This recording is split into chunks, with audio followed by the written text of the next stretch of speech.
Avec David, nous voyons se dessiner le plan de Dieu pour l'Église lorsque Dieu lui révéla le plan céleste pour le peuple.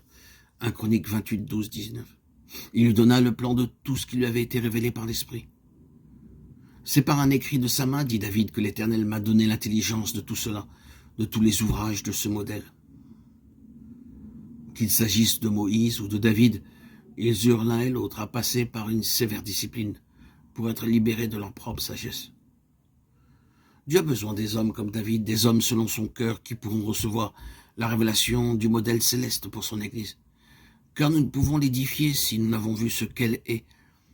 L'apôtre Paul a dit au roi Agrippa, en conséquence, roi Agrippa, je n'ai point résisté à la vision céleste, Actes 26, 19. Cette vision céleste, la révélation de Christ par le Saint-Esprit doit être en nous. Christ est le modèle parfait pour son Église, dont il est la tête. Dieu ne veut voir dans l'Église que ce qu'il voit dans son Fils. Il s'en tient uniquement à ce qui est en Christ. Et cela était déjà l'ancienne alliance avec le tabernacle, par cette expression, comme l'Éternel l'avait ordonné à Moïse. Dieu n'aurait pu accepter le moindre changement, de même la sagesse de l'homme naturel n'a aucune place dans l'Église. Elle l'appelait l'homme nouveau, Éphésiens 2,15. L'ancienne création, avec toutes ses ressources et son énergie, est entièrement mise de côté par la croix, Éphésiens 2,16.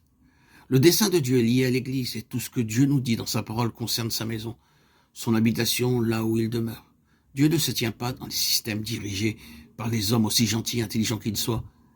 L'Église, son corps, est un organisme vivant et non une institution. Nous ne pouvons parvenir à la pleine stature à moins que nous soyons incorporés, amenés sous son autorité. L'Église, qui est supranationale, dépend des cieux, elle est sur la base de l'Esprit.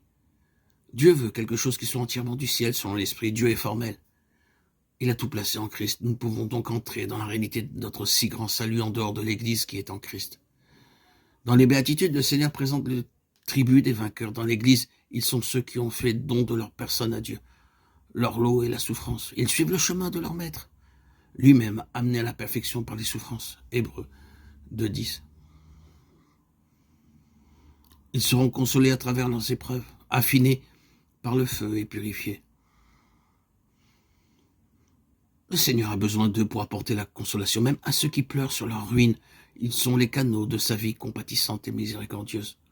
Christ a parlé à leur cœur dans les temps de détresse et ils ont été consolés aussi. Savent-ils parler au cœur de ceux que l'ennemi a trompés? Il leur apporte la fraîcheur et la lapidité des eaux du Liban, la douceur et l'amour sans partage de l'agneau, le Dieu de toute consolation, qui nous console dans toutes nos afflictions, afin que par la consolation dont nous sommes l'objet de la part de Dieu, nous puissions consoler ceux qui se trouvent dans l'affliction. 2 Corinthiens 1,4. Que Christ, le grain de blé tombé en terre, nous trouve parmi les affligés de Sion, ceux qui ont été rachetés d'entre les hommes, comme des prémices pour Dieu et pour l'agneau. Apocalypse 14, 4.